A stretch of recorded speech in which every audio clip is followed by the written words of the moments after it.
warahmatullahi wabarakatuh. Ada saya Siti Khairunisa dari kelas R7F dengan NPM 2017-21500-387. Kali ini saya akan menjelaskan maksimum kuantitas dan maksimum kualitas dari mata kuliah pragmatik. Sebelum masuk ke maksimum kuantitas dan kualitas, saya akan menjelaskan sedikit pelaksanaan maksim. Dalam kenyataan berkomunikasi sehari-hari, pelaksanaan maksim dapat dibedakan ke dalam dua cara, yaitu dengan menaati atau observing, ataupun dengan tidak menaati maksim. Kegiatan tidak menaati maksim dapat dibedakan menjadi dua, antara lain melakukan pelanggaran terhadap maksim violating, ataupun membuat mengambang yang biasa disebut floating. Lanjut ke materi yang akan saya bahas selanjutnya. Maksim kuantitas. Maksim kuantitas menghendaki penutur untuk memberikan kontribusi secukupnya atau sebanyak yang dibutuhkan oleh lawan bicaranya. Artinya, penutur harus memberikan informasi yang sesuai dengan kebutuhan lawan tuturnya, tidak kurang dan tidak lebih.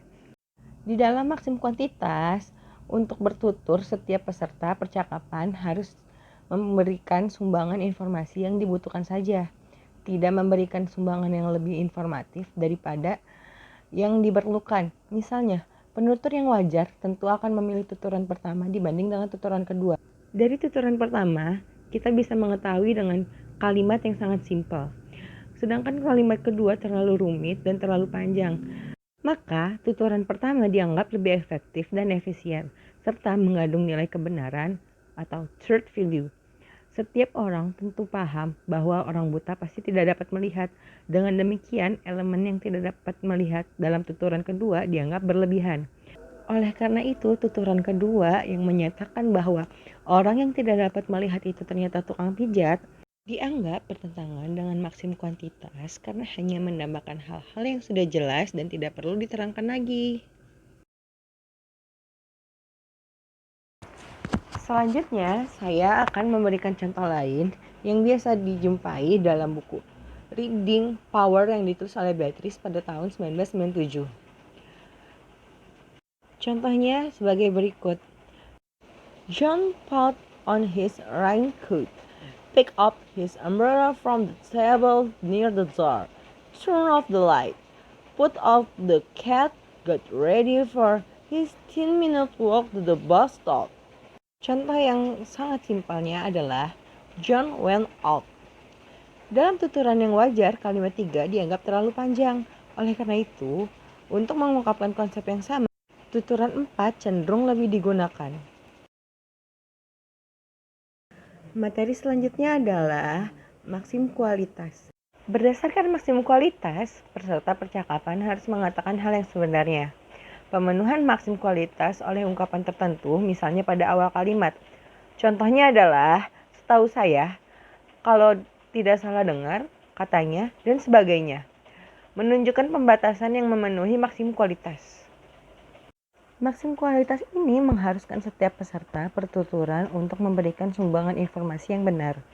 Dengan kata lain, baik penutur maupun mitra tutur tidak mengatakan apa-apa yang dianggap salah. Dan setiap kontribusi percakapan hendaknya didukung oleh bukti yang memadai. Apabila dalam satu pertuturan ada peserta tutur yang tidak mempunyai bukti yang memadai, mungkin ada alasan-alasan tertentu yang tidak mendasarinya. Perhatikan tuturan 5 berikut ini. A bertanya, ada berapa maksim kerjasama menurut Grace? B menjawab, menurut buku Grace yang saya baca, ada 4 maksim dalam prinsip kerjasama. A bertanya kembali, maksim apa sajakah itu? B menjawab, maksim kuantitas, maksim kualitas, maksim relevansi, dan maksim cara atau pelaksanaan.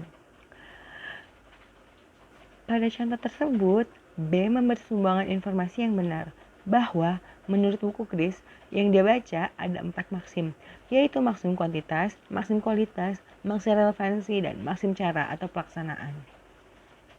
Selanjutnya, saya akan menyampaikan penyimpangan maksim kuantitas. Penyimpangan maksim kuantitas ada 2, yaitu informasi berlebihan dan informasi kurang informatif. Informasi berlebihan disebabkan oleh informasi yang diberikan melebihi yang dibutuhkan oleh lawan tutur. Penambahan informasi tersebut masih berhubungan dengan masalah pembicaraan, tetapi tidak ada maksud dan tujuan menguatkan informasi yang telah disampaikan sebelumnya. Tujuan menambah informasi ini hanya untuk menimbulkan humor semata. Berikut ini contoh tuturan komedi yang termasuk ke dalam informasi yang berlebihan. Pada seri komedi Camille Onte, Pon TV. Mama minta pulsa. Iya barusan aku tadi dapat SMS. Tuturan di atas tergantung penyimpangan maksim kuantitas yang menunjukkan informasi yang berlebihan. Terdapat pemborosan penggunaan kata, yaitu barusan dan tadi baru. Seharusnya pilihlah salah satu di antara dua kata tersebut, yaitu barusan atau tadi baru. Penyimpangan maksim kualitas. Penyimpangan maksim kualitas ada dua, yaitu informasi yang salah dan informasi tidak logis. Informasi salah disebabkan oleh informasi yang diberikan tidak sesuai dengan yang sebenarnya dan tidak mempunyai sumber yang jelas.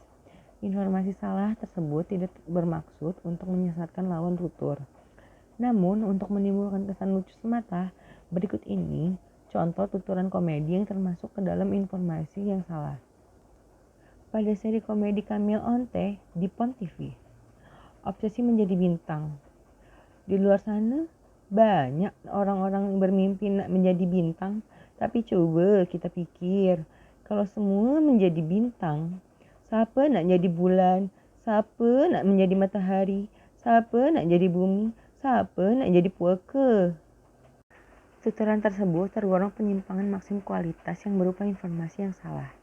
Konteks kalimat pertama dalam tuturan tersebut membahas masalah bintang yang bermaksud pemain film atau penyanyi yang terkenal, biasa disebut artis. Namun, pada kalimat kedua diberikan konteks yang berbeda yang berupa informasi yang salah.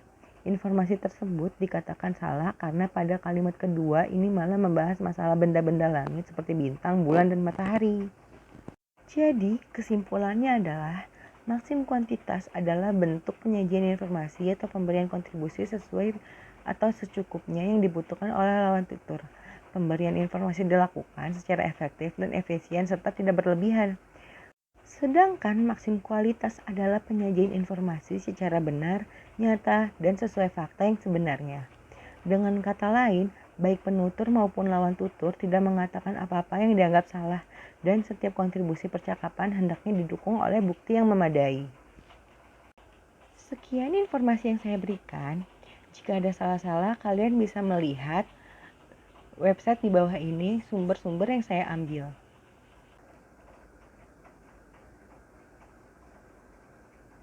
Terima kasih untuk kalian semua yang telah meluangkan waktunya untuk menonton video ini.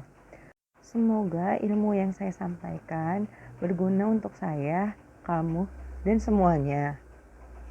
Maaf jika ada kesalahan-kesalahan yang tidak sengaja di saat saya membacakan atau mempresentasikan video ini.